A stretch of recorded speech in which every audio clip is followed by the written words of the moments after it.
안녕하세요. 저는 외식 사업을 하고 있는 40 초중반의 남자입니다. 그동안 수많은 힘든 시기를 지나고 이제야 비로소 인생의 안정기를 찾았네요. 가장 믿었던 사람이었고 사업 초창기 제 옆에서 저를 든든하게 지켜주던 아내의 배신으로 마음 편할 날 없었던 제 이야기를 해보려고 합니다.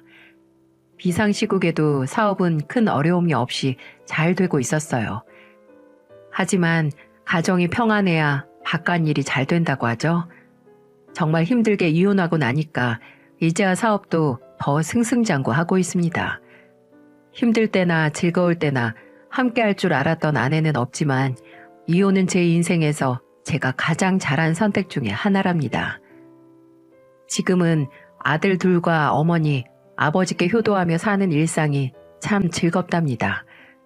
게다가 아이들도 엄마를 찾거나 떼쓰지 않아서 지금 생활에 큰 불편함이나 어려움도 없어요. 어쩌다 애들도 저도 이렇게 살게 됐나 궁금하시죠? 그래도 한때 한 입을 덮고 살았던 사람이라 좋은 말만 해주고 싶지만 다시 생각해도 욕만 나오네요. 믿었던 만큼 배신감을 크게 줬던 아내는 제가 사업 초창기 때 일로 만난 사이였어요. 저보다 6살 어렸지만 불안정했던 시기에 제 옆에서 저를 잡아주고 응원해줬던 사람이었죠. 그래서 그런지 이혼 당시 배신감을 더 크게 느낄 수밖에 없었어요. 제가 처음 시작했던 사업은 레스토랑이었어요. 서울에 작게 시작했던 곳이 입소문이 나면서 서울 내에 5개 지점을 연달아 내며 그야말로 대박이 났습니다.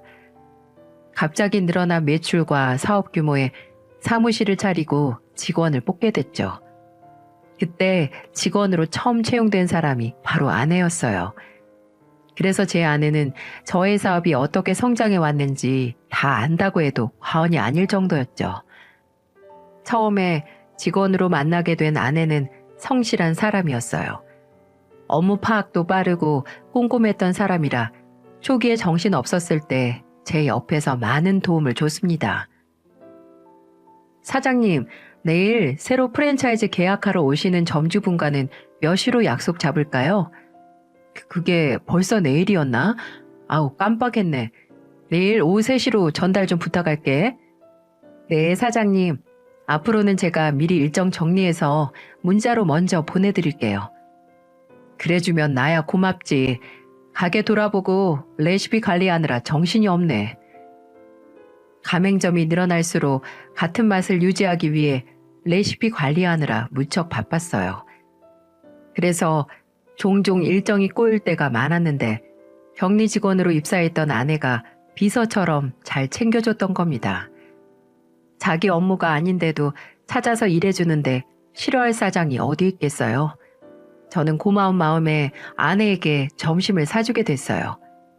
그때는 직원이 많지 않을 때였는데 다른 팀 일도 자기 일처럼 해주다 보니 따로 챙겨주게 됐었습니다. 그날도 아내에게 열심히 해줘서 고맙다며 말하는데 아내는 제게 이런 말을 하더군요. 저는 사장님 회사에서 정년 퇴직까지 하려고 열심히 하는 거예요. 그렇게 말해주니까 진짜 힘이 나네. 사무실은 제가 맡을 테니까 걱정 마세요. 필요한 거 있으시면 언제든 말씀하시고요. 동업자도 없이 혼자서 하는 사업이 힘들기만 했는데 든든하게 말해주는 아내 덕에 힘이 나더라고요. 그 후로 저는 아내에게 더 의지하게 됐고 일적으로 많이 엮이다 보니 자연스럽게 가까워졌어요. 그렇게 2년이 넘는 시간을 동고동락하다 보니 저는 사업을 다양한 영역으로 넓혀가고 있었습니다. 레스토랑으로 시작해서 술집, 밥집 등 여러 외식 프랜차이즈 사업을 하고 있었어요. 저는 큰 힘이 돼준 아내에게 호감을 느끼고 있었는데 사업이 안정되면 고백하겠다고 다짐하고 있었습니다. 드디어 제 사업이 안정권에 있다고 느낄 때쯤 아내에게 저녁을 먹자며 약속을 잡았어요. 그리고 분위기 좋은 식당을 예약하고 아내와 함께 갔습니다. 그날은 일 얘기도 안 하고 오로지 사적인 이야기만 했죠. 그러다가 분위기가 좀 무르익었을 때쯤 아내에게 진지한 목소리로 말했어요. 순자 씨는 왜 연애 안 해?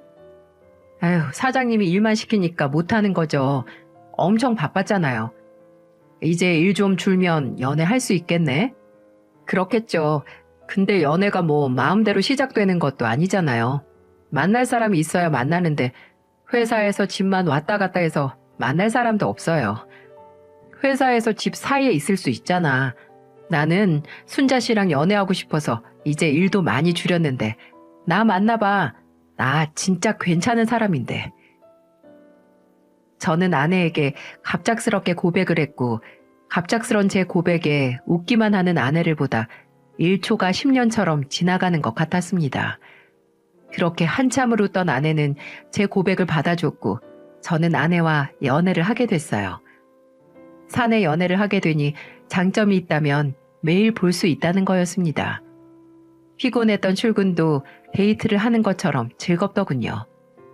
직원이랑 연애하면 불편할 줄 알았는데 아내와 연애하면서 가장 좋았던 게 있었어요.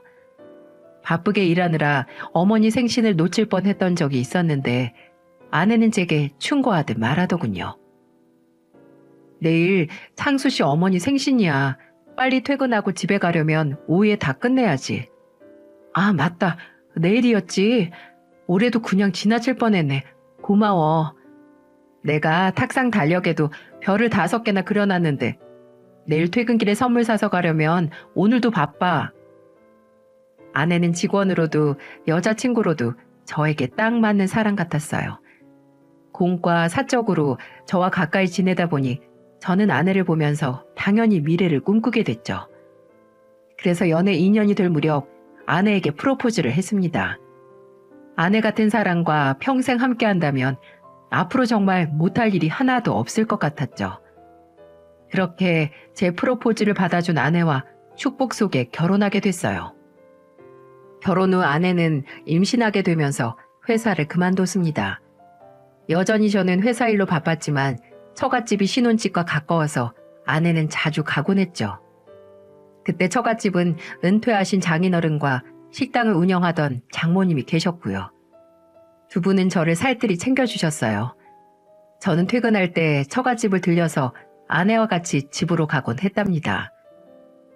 그날도 어김없이 처갓집을 갔는데 장인어른이 저를 보며 말씀하시더군요. 사위 얼굴이 점점 반쪽이 되네. 이거 홍삼인데 하나씩 챙겨 마셔. 장인어른, 저 괜찮아요. 전 이런 거 안 마셔도 태어날 아기 생각하면 힘이 솟아요. 장인어른 챙겨 드세요. 내가 힘이 솟아서 뭐하나. 이거 챙겨 마시고 더 열심히 일해야 나중에 자식도 키우지. 자, 줄 때 받아. 자네 장모랑 내가 생각해서 사온 거야. 이게 그 매장에서 제일 좋은 홍삼이래. 안 그러셔도 되는데 감사드려요. 매번 이렇게 받기만 하는 것 같네요. 저는 갈 때마다 처갓집 식구들과 밥을 먹기도 하고 덕담도 하면서 지냈습니다. 딸만 둘이던 처갓집에서는 저를 아들처럼 아껴주셨어요. 아내만큼이나 저를 아껴주시는 분들이었어요. 아내가 출산 후 육아로 힘들었을 때 저와 아내를 가장 많이 도와주신 게 바로 장모님이었죠. 그러던 사이 저희는 어느새 슬하에 아들을 둘이나 둔 부모가 되어 있었습니다. 무엇보다 아내는 자식 키우는 일에 누구보다 열정적이었어요. 아들은 둘이 연년생이라 유치원이 끝나면 바로 데리러 가서 어린이 체육관을 보내곤 했습니다. 애들도 힘들 것 같고 매번 데리러 가는 게 힘들지 않을까 싶어서 아내에게 말했어요. 매번 애들 태우고 체육관 보내는 거 힘들지 않아? 남자애들이라 유치원 갔다 오면 얼마나 힘이 넘치는데, 그리고 미리 운동시켜주면 애들 성장판 자극에도 좋고 근력 키우는데 도움이 된대. 옆집 엄마한테 소개받아서 보냈는데 애들도 엄청 좋아해. 당신 힘들까봐 그렇지. 힘들면 언제든 나한테 말하고. 나는 괜찮아. 우리 애들 건강하게만 클 수 있으면 내가 몸을 2개로 나눠서라도 해야지. 아내는 자식들한테 좋다면 발빠르게 움직이는 사람이었어요. 그런데 그 무렵 처갓집은 가세가 기울기 시작했어요. 비상시국이 길어지면서 장모님이 운영하시던 식당이 매출에 타격을 입게 된 겁니다. 그래서 더 이상 가게를 운영하기 어려운 지경에 이르러 폐업을 하게 됐어요. 게다가 더 큰 문제는 처제였습니다. 항상 취업을 해도 1년 이상 다니는 회사가 없었어요. 6개월 다니면 오래 다녔다고 생각할 정도로 들어가기만 하면 퇴사를 했답니다. 저는 한동안 너무 바빠서 처갓집을 못 갔었어요. 그러다 오랜만에 아내와 함께 처갓집을 가게 됐는데 비위가 강한 저였는데도 토악질이 나올 정도로 집안 상태가 엉망이더군요. 한창 장마철일 때 가게 됐는데 거실 장판에는 곰팡이가 피어 있었고 벽지도 누렇게 떠 있더군요. 오래된 빌라라 관리가 많이 필요했는데 집에 장인어른, 장모님, 처제 이렇게 셋이 있는데도 누구 하나 나서서 치우는 사람이 없었어요. 게다가 화장실은 어찌나 더러운지 엄청 급해도 가기 싫을 정도였어요. 그런데 그 상황에 장모님은 저와 아내, 아이들을 위해 밥까지 차려놓고 먹고 가라고 하시더군요. 다들 저녁 먹고 가. 내가 미리 다 차려뒀어. 장모님, 괜찮아요. 저희는 가서 먹어도 됩니다. 우리 딸 힘들까봐 그래. 애들도 배고플 텐데 그냥 여기서 먹고 가. 차려둔 밥을 안 먹을 수도 없고 저는 꾸역꾸역 밥을 먹었어요. 애들도 그날따라 반찬 투정을 하는데 마음이 영 안 좋더라고요. 그리고 제가 외식 사업을 하다 보니까 주방 청결을 보기 싫어도 보게 되지 않겠습니까? 식탁에서 봐도 가스레인지는 찌든 때가 가득했고 싱크대에도 물때가 한눈에 보였어요. 그런데 이게 한 번만 봤던 게 아니었답니다. 종종 왕래하면서 지내다 보니까 이대로는 제가 못 참겠다 싶더라고요. 아내와 아이들도 자주 가게 될 텐데 집을 이사시켜 드려야겠다고 생각했죠. 그리고 그동안 처갓집에서 저를 아들처럼 아껴주셔서 제대로 보답해 드릴 기회 같았어요. 그래서 저는 큰맘 먹고 장모님과 장인어른에게 말씀드렸어요. 그러자 장인어른은 깜짝 놀란 소리로 말하셨어요. 제가 두 분 위해서 전셋집 하나 계약했어요. 아무래도 오래된 집이라 손볼 곳이 한두 군데가 아닌데 관리하시기 힘드실 것 같아서요. 어휴, 전셋집 비쌀 텐데 괜히 우리 때문에 큰돈 쓴 거 아닌가? 아니에요. 제 명의로 계약한 거니까 들어가서 일단 편히 사세요. 우리 사위가 우릴 이렇게까지 속 깊게 생각하고 있는 줄 몰랐네. 그리고 장인어른 옆에서 가만히 듣고 계시던 장모님은 이런 말씀을 하셨습니다. 식당 문 닫고 되는 일이 없었는데 우리 사위 덕에 이사도 하고 정말 고마워. 내가 우리 사위 생각해서라도 열심히 살아야겠네. 그동안 저희 애들도 종종 봐주셔서 제가 감사드리죠. 손주들 보는 게 뭐가 힘들다고. 자네 덕에 이사도 하는데 이사 가면 더 우리 가족도 다시 잘 살아볼게. 장모님은 눈물까지 글썽거리며 말씀하시더군요. 저는 눈물까지 보이며 고마워하는 장인어른과 장모님을 보자 괜히 뿌듯했습니다. 처제도 드디어 허름한 집에서 탈출한다며 기뻐하는 걸 보니 잘한 결정이라고 생각했어요. 그리고 얼마 뒤 처갓집 식구들은 제가 계약한 곳으로 이사할 수 있었습니다. 그런데 뜻밖의 복병은 처제였어요. 사실 처제는 처음 봤을 때도 특정한 직업이 없었습니다. 항상 1년을 못 넘기고 들어가는 회사마다 그만두기 일쑤였어요. 그런데 새로 이사한 처갓집에 아내와 아이들과 함께 간 저를 보며 처제가 신이 난 목소리로 말하더군요. 형부, 이 집 진짜 좋아요. 정말 고마워요. 처제도 마음에 든다니까 다행이네. 형부, 해주는 김에 저 용돈도 조금 주면 안 될까요? 취업 준비해야 되는데 알바하면서 할 수 없잖아요. 면접 시간 맞추기 어려워서요. 저한테 대뜸 용돈을 달라는 처제를 보면서 기가 막혔어요. 회사 들어가기만 하면 그만두는데 용돈 주기 시작하면 끝이 없겠다 싶었어요. 그래서 저는 처제에게 이렇게 말했죠. 그럼 우리 회사에서 일해. 안 그래도 아르바이트생 구하고 있었는데 단수 넘으니까 면접 있는 날은 미리 말하면 시간 변경해 줄게. 에이, 됐어요. 아르바이트 해봐야 돈 얼마나 한다고 거기서 일을 해요? 일을 해야 돈을 벌지. 일 안 할 거면 하지 마. 어쩔 수 없네. 처제는 아르바이트로 얼마나 번다고 그런 일을 하냐는 식으로 말하는 거예요. 세상에 처음부터 큰돈 버는 사람이 어디 있습니까? 처제는 이런 식으로 취업 준비를 하고 있어서 어디에서도 일을 못했던 거예요. 참 기가 막히더라고요. 그래도 처갓집 이사도 하고 이제 다 잘 될 거라고 생각했어요. 그런데 문제는 등잔 밑에서부터 시작되고 있었습니다. 아이들이 어린이집에서 유치원을 다니기 시작하면서 아내는 다시 회사에 나오기 시작했어요. 저는 집에 있어도 된다고 했지만 아내는 이렇게 말했습니다. 나는 회사 다니면서 일하고 싶어. 하루 종일 애들만 보니까 지쳐. 그리고 우리 부모님들 돈이라도 드리려면 내가 번 돈으로 드리는 게 편하기도 하고. 당신이 정 그렇다면 일해야지. 그럼 다음 주부터 나오는 걸로 알고 있을게. 아내는 저의 만류에도 회사를 나오겠다고 했고 저는 결국 그렇게 하라고 했습니다. 그리고 아내는 장인어른과 장모님께 생활비라도 보태고 싶다면서 일을 하겠다고 했더군요. 워낙 아내가 일하겠다는 의지가 강해서 제가 말릴 수도 없었고요. 그래도 아내가 일을 잘하는 사람이라 다시 온다니까 편할 것 같더군요. 하지만 아내의 출근은 모든 문제의 시작이었어요.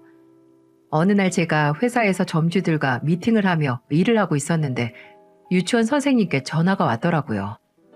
저한테 전화했던 적이 없는데 저에게 전화를 하니 당황한 목소리로 받았습니다.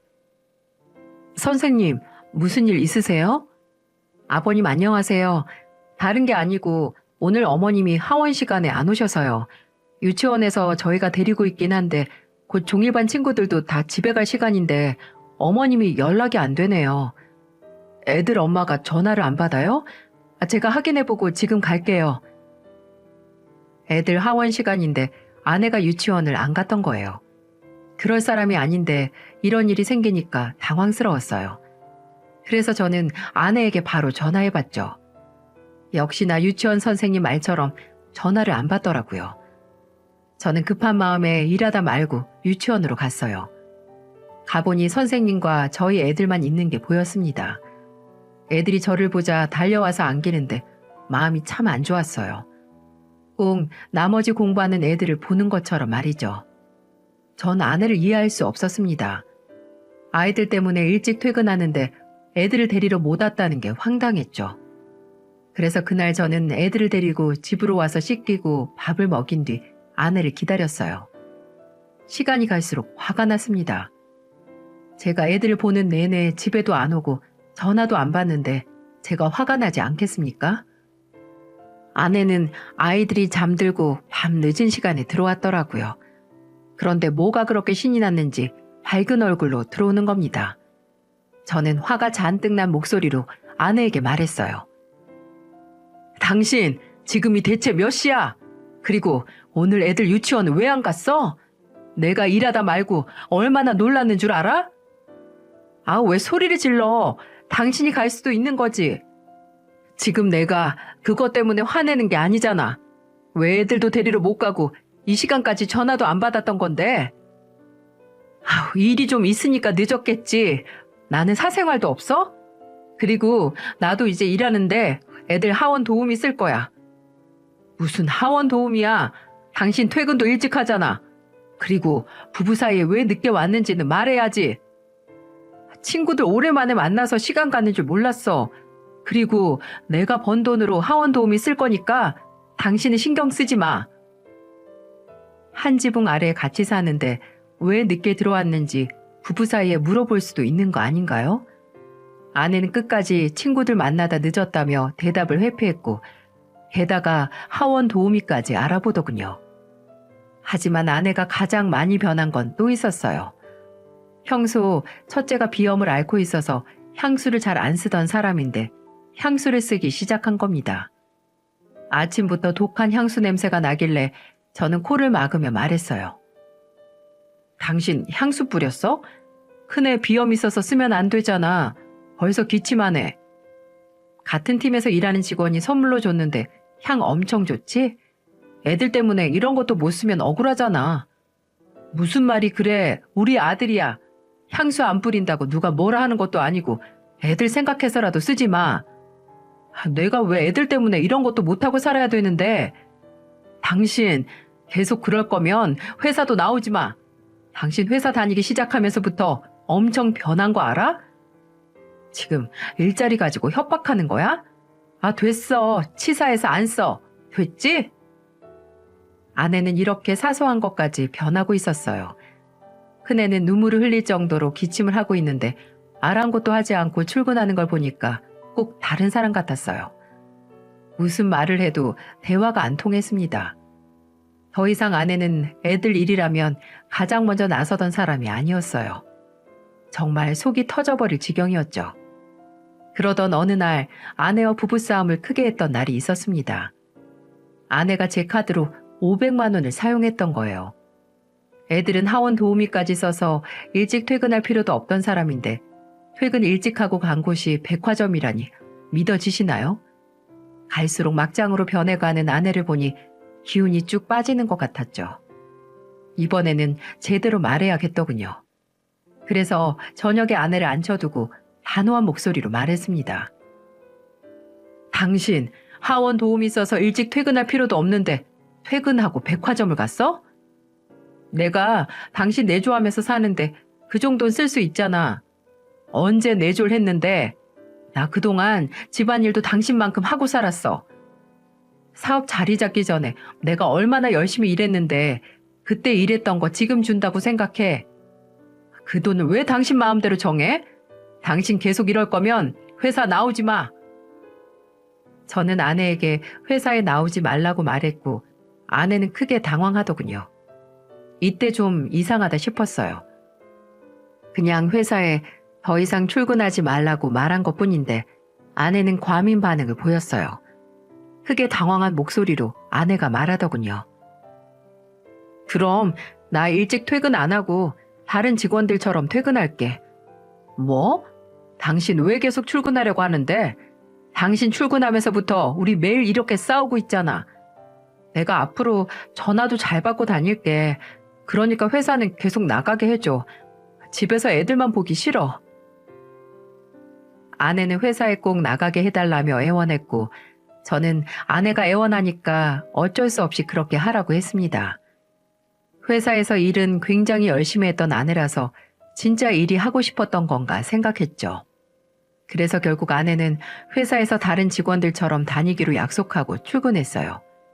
그러던 어느 날 아내는 제대로 사고를 치고 말았어요. 저희 어머니 생신이었는데 아내가 안 오는 겁니다. 어머니와 아버지 그리고 애들까지 아내를 기다렸는데 또 전화를 안 받더군요. 게다가 그날은 아내가 친정에 일이 있다며 일찍 퇴근했던 날이었습니다. 저는 너무 황당해서 장모님께 전화를 했어요. 장모님, 혹시 애들 엄마 아직 집에 있나요? 우리 딸 오늘 안 왔는데 오늘 우리 집에 온다고 했어? 네, 오늘 친정에 일 있다고 일찍 퇴근한다고 했는데요. 여기는 안 왔어. 둘째 딸 만나러 간 건가? 제가 한번 전화해 볼게요. 장모님은 황당한 목소리로 아내가 친정에 온 적이 없다고 말씀하시는 거예요. 정말 사기라도 당한 것처럼 땅으로 꺼졌는지 하늘로 솟았는지 아내는 깜깜무소식이었죠. 혹시 사고라도 난 건 아닌가 걱정도 되고 또 전화를 안 받으니 화까지 났습니다. 어머니는 여기저기 전화를 거는 저를 보며 못마땅한 목소리로 말씀하셨어요. 너는 아내가 어디서 뭘 하는지도 모르고 다녀? 그리고 시애미 생일에 하나 있는 며느리가 애들만 보내고 안 오는 게 말이 되냐? 이 사람이 요즘 바빠서 그런가 정신이 없네요. 내가 금방 알아볼게. 됐다. 그냥 우리끼리 먹어. 며느리 기다리다가 제사밥 먹겠다. 어머니는 이미 마음이 상하신 듯 그냥 밥이나 먹자며 화를 내셨습니다. 상황을 좋게 넘기고 싶어도 손을 쓸 수가 없더라고요. 이미 아버지도 기분이 언짢은 듯 말도 없이 식사만 하셨죠. 그 상황에 애들은 제 속도 모르고 장난을 치며 밥을 먹는데 저만 속이 타들어갔습니다. 결국 그날 아내는 끝까지 전화 연결이 안 됐고 저는 부모님을 모셔다 드린 뒤 애들만 데리고 집으로 돌아왔어요. 저는 어머니 생신날 밥 먹고 체한 채 집에 도착했어요. 그런데 집에 왔는데 누가 있었는 줄 아세요? 술에 잔뜩 취한 채 거실에 널브러져 있는 아내가 있는 겁니다. 이 상황에 화를 안 낼 사람이 있겠습니까? 저는 애들을 방에 들여보낸 뒤 아내를 깨웠어요. 당신 지금 뭐 하는 거야? 대체 어디서 뭘 했길래 술을 이렇게 마셔서 취한 거야? 오늘 우리 어머니 생신이라고 내가 아침부터 말했지? 퇴근하기도 전에 말했잖아. 아, 어머님 생신은 내년에도 올 거잖아. 내년에 챙겨드린다고 해. 미쳐서 진짜? 이럴 거면 다시는 회사 나오지 마. 내가 당신 때문에 오늘 우리 부모님 볼 면목이 없었어. 전화라도 받던지. 어디서 술 마신 건데? 같은 팀이랑 회식했다고. 나도 바깥일 하는데 빠질 수가 없잖아. 이걸 제가 이해해야 될 상황인가요? 친정에 일이 있다고 일찍 가더니 회식하다 술에 취했다니 화가 날 수밖에 없었어요. 저는 아내에게 화가 잔뜩 난 목소리로 말했어요. 당신 내일부터 회사 나오지 마. 그리고 내가 장모님께 전화해보니까 당신 오늘 친정도 안 갔다며? 그러면서 회식은 갔다고? 내가 이제 당신 못 믿겠어. 회사 나오기만 해봐. 집에서도 쫓겨날 줄 알아. 아내는 술에 취한 채로 저에게 미안하다고 이해해달라고 했지만 저는 아내의 손길을 뿌리쳤어요. 저는 아내가 하는 말에 듣는 척도 안 하고 애들을 씻기고 방에서 잠을 재웠습니다. 애들을 재우고 나오니 아내는 거실에 완전히 뻗은 채로 잠이 들어 있더군요. 저러다 입이나 돌아가라 싶은 마음으로 그냥 냅뒀습니다. 그리고 저는 급히 퇴근하느라 못했던 업무를 하려고 집에 있던 컴퓨터를 켰어요. 그런데 저는 바로 그 컴퓨터에서 판도라의 상자를 열고야 말았습니다. 보려고 했던 게 아닌데 아내 개인 메신저가 로그인 된 채로 있더군요. 그리고 눈에 익은 이름으로 메시지가 실시간으로 온 걸 본 겁니다. 익숙하게 본 그 이름은 아내와 같은 팀에 있던 신입 직원이었어요. 이 늦은 시간에 신입 직원이 아내에게 보낸 메시지는 이랬습니다. 잘 들어가셨어요? 술 너무 많이 마신 것 같은데 내일 힘들면 제가 데리러 갈까요? 뒤에서 누가 뒤통수를 때린 것처럼 멍했어요. 감히 내 회사에서 불륜을 저지르고 있었다니 믿을 수가 없더라고요. 둘이 나눈 대화는 양도 많았어요. 저는 대화 내용을 캡처해놓고 제대로 증거를 잡기 위해서 흥신소에 의뢰했습니다. 등잔 밑에서 노란한 두 사람을 처단할 계획을 세웠죠. 다음 날 술에서 깬 아내는 제게 손이 발휘되도록 빌며 말했습니다. 여보, 내가 진짜 죽을 죄를 지었어. 내가 어머니께 사과드릴게. 어제 술을 너무 많이 마셨나 봐. 됐어. 무슨 사과를 해? 당신 그냥 회사도 나오지 마. 왜 그래? 내가 어제는 실수였다니까. 그게 실수야? 친정 간다고 거짓말까지 하고 회식 가서 만취해서 들어온 사람을 내가 어떻게 이해하는데? 오늘부터 당장 나오지 마. 당신 회사 나오면 집에서도 쫓겨날 줄 알아. 아내는 끝까지 다시 잘하겠다며 말했지만 저는 듣는 척도 안 했죠. 그리고 저는 회사로 출근했는데 인사하는 신입 직원을 보니까 기가 막혔습니다. 저는 그 직원에게 이렇게 말했어요. 우리 아내가 복직할 때쯤 입사했던 것 같은데 일은 할만해요? 네, 일을 자세히 알려주셔서 제가 잘 배울 수 있었어요. 오늘부터 안 나올 텐데 혼자 해봐요. 돈 관리는 실수하면 안 되니까 긴장하고요. 아내가 안 나온다고 말하자 당황하는 듯 보였습니다. 정말 웃기지도 않더군요. 저는 아내가 회사에 나오지 말라고 해도 곧 죽어도 나오려고 했던 이유를 곱씹어 보니 분노가 치솟더군요. 그런데 이런 저를 더 화나게 했던 게 뭔 줄 아세요? 바로 처갓집 식구들이었어요. 전셋집까지 얻어주고 나니까 저한테 돈이라도 맡겨둔 사람들 같더군요. 시작은 처제였습니다. 제 회사까지 찾아와서 저를 찾길래 회의가 끝나자마자 가보니 뻔뻔한 얼굴로 제게 말하더군요. 형부, 오랜만이에요. 제가 그동안 애들 하원시키고 있었는데 언니가 이제 안 해도 된다고 해서 갑자기 할 일이 없어서요. 저 용돈 좀 주시면 안 될까요? 처제는 그동안 저희 애들 하원을 도와주고 있었는데 아내가 회사를 그만두자 더 이상 돈을 못 받으니까 저를 찾아온 거예요. 아무리 취업난이 심하다 해도 30 초반의 여자가 일자리 없는 게 말이 되나요? 일자리가 없어도 일했던 경력은 있어야 하는데 처제는 제대로 일했던 적도 없었어요. 그래서 저는 처제에게 단호한 목소리로 말했죠. 처제, 그 나이에 용돈이 아니라 월급을 받고 살아야 정상이지. 돈 없을 때마다 용돈 달라고 하면 평생 일은 안 할 거야? 일을 안 한다는 게 아니라 당장 일자리가 없으니까 용돈 좀 달라는 거죠. 우리 회사에 처제보다 훨씬 어린 친구도 일하면서 월급 받고 있는데 아무것도 안 하고 돈만 달라는 사람한테 내가 왜 돈을 줘? 내가 다시 한번 말하겠는데 일해서 벌 생각 없으면 난 돈 절대 안 줄 거야. 내가 무슨 큰돈 달랬어요? 있다고 잘난 척이나 하는 형부한테 저도 돈 받을 생각 없어요. 처제는 손도 안 대고 코 풀려고 하는 사람처럼 돈만 떨어지면 절 찾아왔어요. 이런 사람한테 제가 용돈을 왜 주겠어요? 차라리 그 돈 모아서 내 직원들 커피라도 사주는 게 낫다는 생각이 들더군요. 그런데 문제는 처제만이 아니었어요. 처제가 누굴 닮아 배웠나 싶었는데 장인어른이었죠. 장인어른은 갑자기 제게 전화해서 어이없는 부탁을 하더군요. 내가 내일 모레 동창회를 나가는데 자네 차 좀 빌려줘. 내가 우리 사이가 사준 거라고 기 좀 살려줄게. 장인어른, 그건 어려울 것 같아요. 제가 일하는 사람인데 어떻게 차 없이 다녀요? 아니, 하루 차 없다고 회사 망하나? 그놈의 차 갖고 엄청 있는 척하네. 그럼 가서 밥값만 좀 내게 카드라도 좀 줘봐. 이럴 때 사위 노릇하는 거지. 저 사위 노릇 안 할 거니까 그냥 택시 타고 가시던지 모임을 나가지 마세요. 지금 처갓집 없이 산다고 무시하나? 내가 사람을 한참 잘못 봤네. 됐어.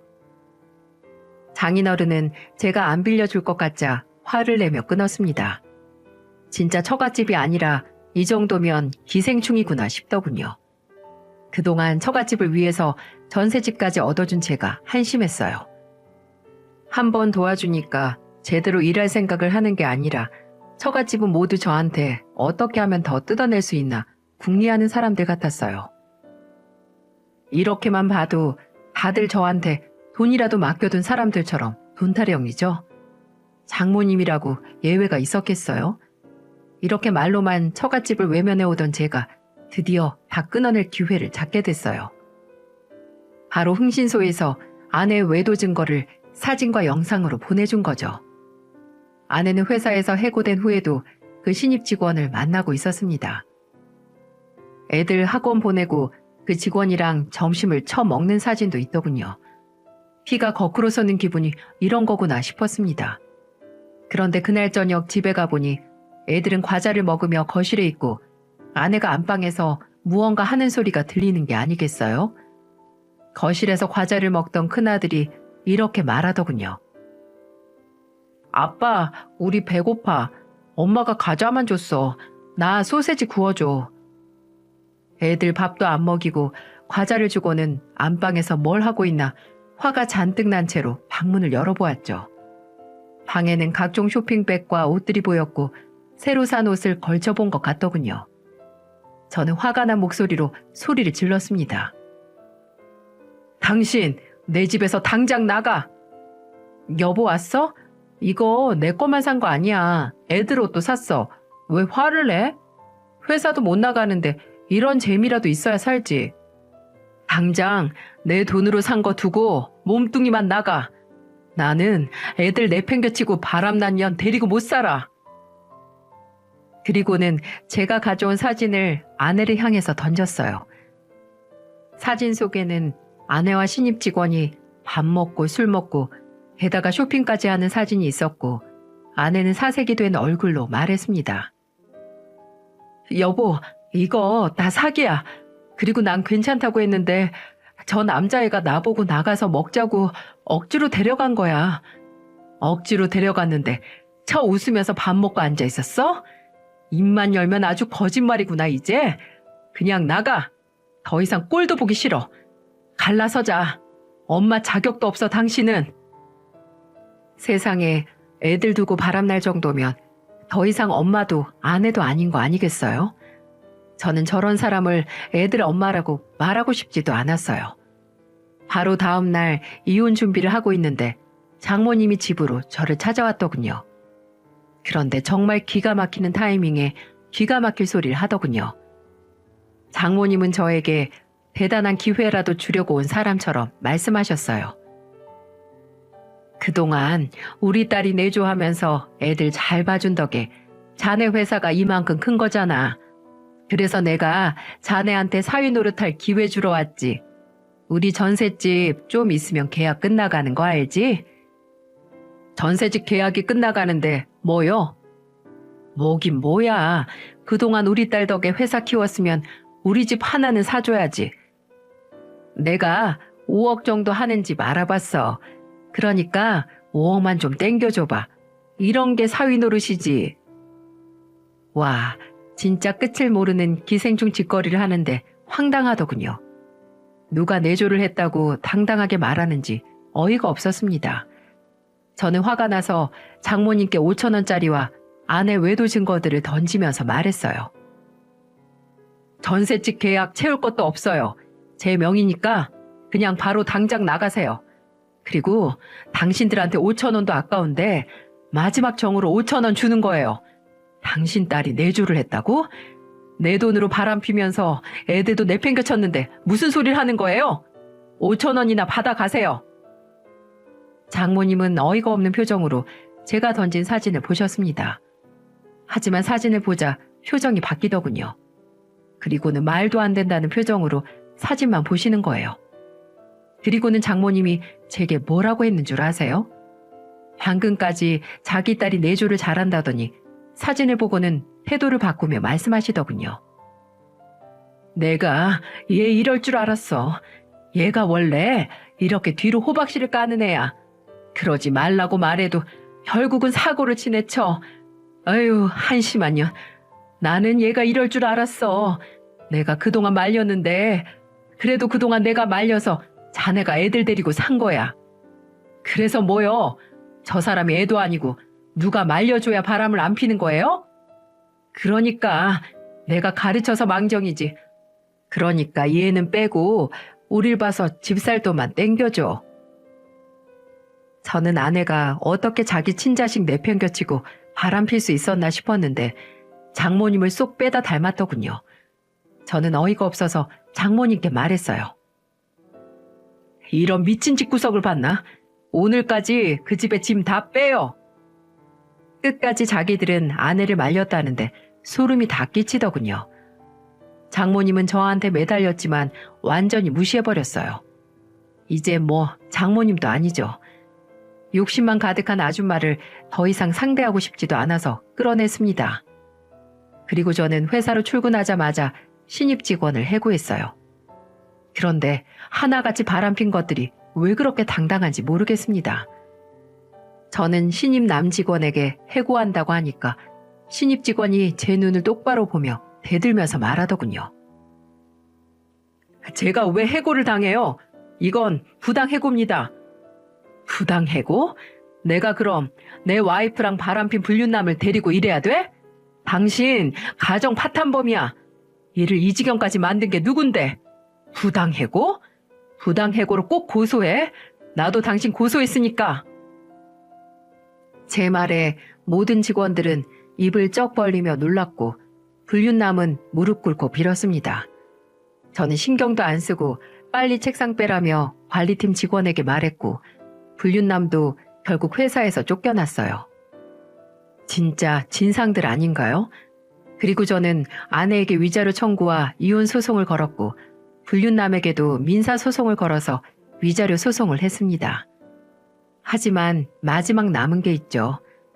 제가 아무리 집에서 나가라고 해도 안 나가고 버티는 기생충 같은 식구들 말입니다. 저는 심부름센터와 열쇠 수리공까지 불렀어요. 그리고 집 문도 안 열고 버티는 사람들에게 이렇게 말했죠. 그러니까 좋은 말로 뺐으면 내가 이렇게까지 안 들어왔을 거 아니에요. 이 집 내 명이니까 당장 나가세요. 그리고 여기 있는 짐들 다 복도로 빼주세요. 심부름센터 직원들은 집안에 있던 짐들을 전부 복도로 뺐어요.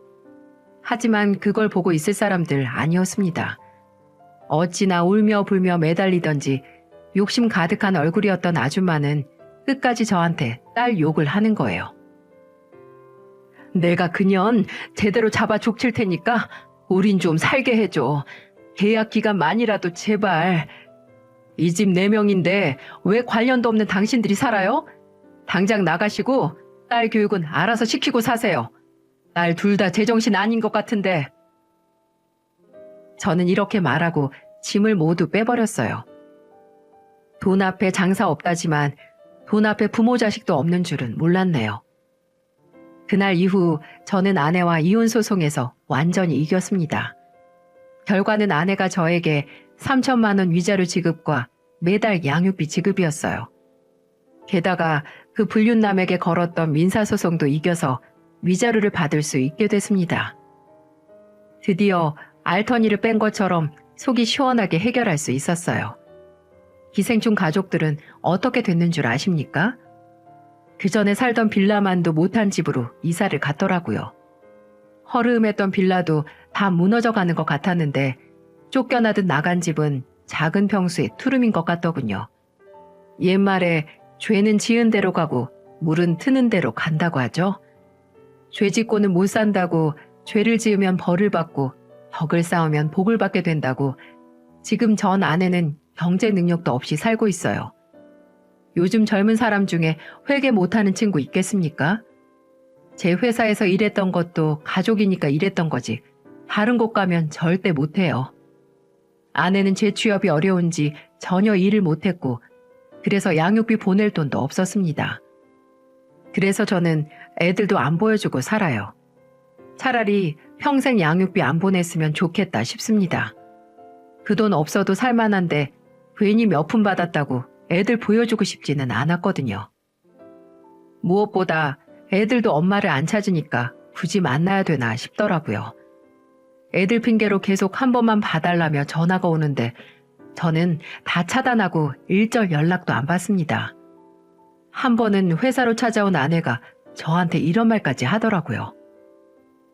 걔 해고했다며. 그럼 나 다시 일해도 되잖아. 나만큼 이 회사 잘 아는 사람 없어.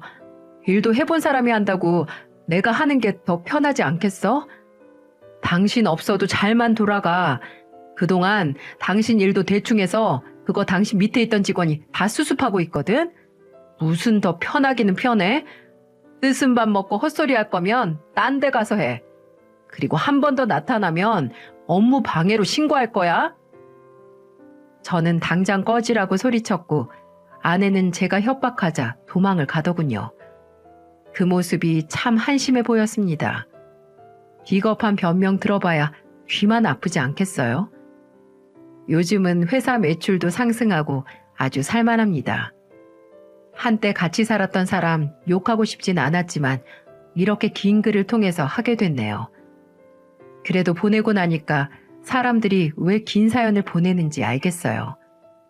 임금님 귀는 당나귀 귀라고 외친 것처럼 속이 시원합니다. 이제는 저는 자식들만 보고 더 열심히 살아보려고 합니다. 모두들 긴 사연 들어주셔서 감사드리고 저와 달리 가정에 평안이 가득하길 바라겠습니다.